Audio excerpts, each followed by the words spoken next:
மகாராஜா அந்த ரோல் பற்றி brilliant film sir. எனக்கு ரொம்ப ரொம்ப ஹார்ட்டு க்ளோஸான ஒரு படம் சார் அது. அது இதே மாதிரி தான் ஒரு நாள் வந்து நித்திலன் எனக்கு இவர் அந்த ஆறுமுகம் சார் ப்ரொடக்ஷன் பேஷன் ஸ்டுடியோஸில் இருக்கார் எக்ஸிக்யூட்டிவ் ப்ரொடியூசர், அவர்கிட்டருந்து ஃபோன் வந்தது. நட்டி ஒரு கதை நல்லா இருக்கு, அதில் வந்து ஒரு ரோல் தான் நீங்கள் பண்ணணும், லீடு கிடையாது அப்படின்னாரு.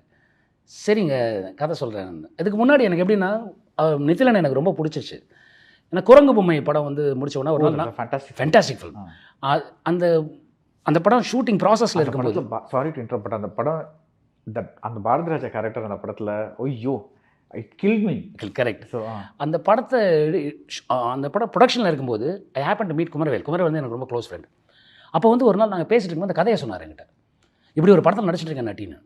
எனக்கு கதை கேட்டோன்னா ஐ வாஸ் போல்ட் ஓவர். என்னங்க பிரமாதமான ஸ்கிரிப்ட், யாருங்கண்ணே?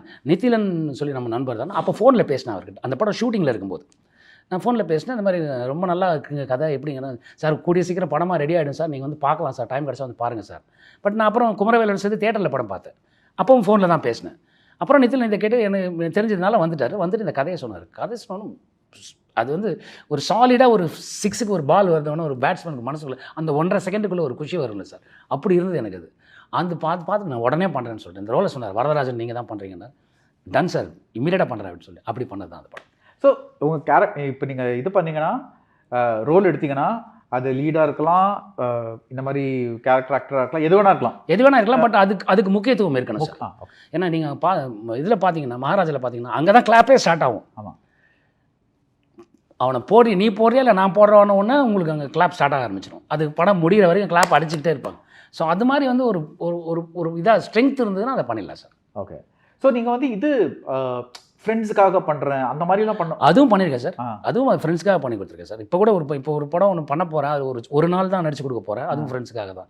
நல்லா இருக்க கதையை ஒன்று ட்ரை பண்ணுறாங்களே, புதுசாக ஒரு புது முயற்சியாக இருக்குது. இப்போ ஒரு படம் நான் திடுக்குன்னு ஒரு படம் பண்ணியிருக்கேன் சார். அது சின்ன படம் தான் சார், ஆனால் அது ஒரு கான்செப்ட் ஒன்று சொல்லியிருக்காங்க சார். எனக்கு அந்த கான்செப்ட் ரொம்ப அது விழிப்புணர்வாக போய் சேரணுங்கிறதுக்காக அந்த படம் பண்ணியிருக்கேன் சார். இது நீங்கள் இவ்வளோ சினிமாவில் இருக்கிறதுனால கேட்குறேன், as a somebody whose in films, but நீங்கள் வந்து சினிமா ரசிகராகவும் இருந்திருக்கீங்க, இப்போ உள்ளேயும் இருக்கீங்க. ஸோ போத் சைட்ஸ்லேருந்து பார்க்குறீங்க. நான் சமுத்திரக்கனியோட ஒரு இன்டர்வியூ பண்ணும்போது அவர் என்ன சொன்னார்னா, தட் இஸ் நம்ம படத்தை சும்மா படமாக பார்க்கணும், இது வந்து ஒரேடியாக ஆராய்ச்சிலாம் பண்ணி அனாலிசிஸ் பண்ணி விமர்சனம்லாம் பண்ணக்கூடாது. ஏன்னா சில சமயம் வந்து ஃபஸ்ட் டைம் ஃபில்ம் மேக்கராக இருப்பாங்க, அவங்கள வந்து அவங்க கஷ்டப்பட்டு ஏதோ எடுத்திருப்பாங்க, நிறைய ரீசன்ஸ் இருக்கும். பட் இன்னொரு லாஜிக் என்னென்னா, எதுவாக இருந்தாலும் ஒரு படம்னா ஒரு சர்டன் அட்லீஸ்ட் நம்ம குவாலிஃபிகேஷன்ஸ் நம்ம க்ரைட்டீரியாவை கொஞ்சம் சாட்டிஸ்ஃபை பண்ணணும். இல்லைனா அது சும்மா எல்லாத்தையும் போய் பார்த்துட்டு பாராட்டிகிட்டு இருக்க முடியாதுல்ல. உங்கள் தாட் என்ன சார்? அதான் அந்த படத்தை அவங்க என்ன சொல்ல வராங்கங்கிறத நம்ம பார்க்கணும் சார். அது நம்ம ஜென்ரல் நமக்கு இப்போ என்ன பர்சனலாக கேட்டிங்கன்னா, எனக்கு ஆக்ஷன் படமும் காமெடி படமும் ரொம்ப பிடிக்கும். பட் நான் அதை வந்து என்னோடய படத்தில் பண்ண முடியாது. பரிணிதா மாதிரி படத்தில், ஏக்கலவே படத்தில் அதை பண்ண முடியாது.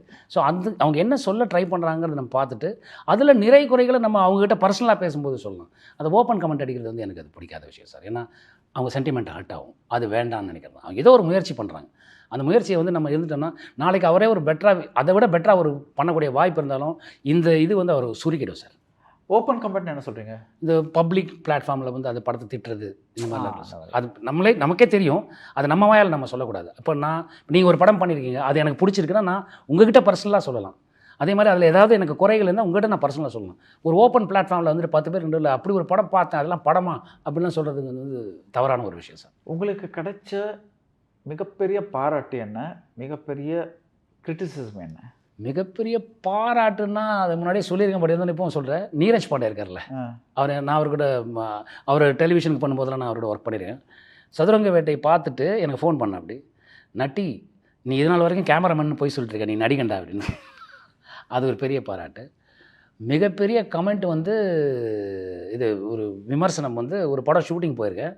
ஷூட்டிங் போகும்போது அந்த படத்தில் ஒர்க் பண்ணுற ஒரு டெக்னீஷியன், அது தெரிஞ்சு சொன்னாரா தெரியாமல் சொன்னாரான்னு இல்லை, நடிக்கிறதுக்கு எவ்வளோ பேர் முயற்சி பண்ணிருக்காங்க, நல்ல பொசிஷனில் இருக்க நீங்களாம் வந்து நடித்தா மற்ற நடிகர்களோட நிலைமை அப்படின்னாரு. அவர் வந்து டெக்னீஷியன் தான், அவர் வந்து நார்மலாக சொல்லிட்டார், அவர் மனசுக்கு தோணுன்னு சொல்லிட்டார். அப்புறம் அந்த டைரக்டர் சொன்னார், அவன் இந்த கேரக்டருக்கு பொருத்தமாக இருப்பான்னு தான் நான் போட்டிருக்கேன், நீங்கள் ஏதாவது சொல்லி கெடுத்து விட்றாதீங்க அவர் நடிக்கிட்டோம் அப்படின்னு. மற்றவங்க புரியல எனக்கு. எந்த மாதிரி சொல்றாரு? அதாவது நான் கேமராமேனா நல்ல பொசிஷனில் ஓ, இருக்கேன், அந்த மாதிரி நீங்க ஏன் நடிக்க வரீங்க, நீங்க ஏன் நடிக்க ஏன் வரீங்க, நடிக்கிறதுக்கு தான் இவ்வளோ பேர் இவ்வளோ பேர் இருக்காங்களே அப்படின்னு அவர் சொன்னார். அவர் வந்து நார்மலான ஒரு கண்டென்ட்டில் தான் சொன்னார்.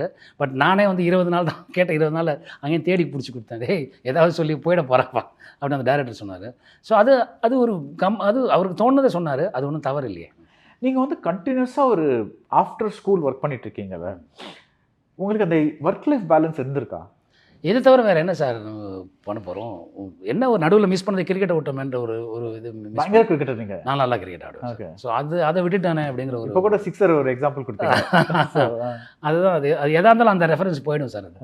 அது விட்டுட்டோமேனு ஒன்று இருந்தது. இதெல்லாம் பார்ப்பீங்களா? ஐபிஎல்லாம் பார்ப்பீங்க? எல்லாமே பார்ப்பேன் சார். ஓகே. நான் ஐபிஎல் கமெண்ட்லாம் அடிப்பேன் சார். நான் சிலதெல்லாம் ட்விட்டரில் போட்டிருந்தேன். 197 for 4 போட்டு வச்சுருப்பேன். நீ வந்து ஏதோ கேம் ஆடுற இல்லை ஏதாவது சூது ஆடுற அப்படிங்கிற மாதிரி சொல்லுவாங்க. இந்த மாதிரி இல்லை, அது அவ்வளோதான் வரும்.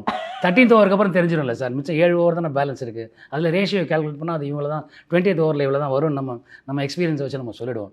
அதுக்கு நெருக்கமாக இருக்கும், நம்பர்ஸ் நெருக்கமாக இருக்கும். ஸோ அதனால அவங்க அப்படி நம்மளை சொல்லுவாங்க. So you can play, but otherwise you're in a field which you really like. அது ஒரு சாட்டிஸ்ஃபேக்ஷன். Satisfaction. ஸோ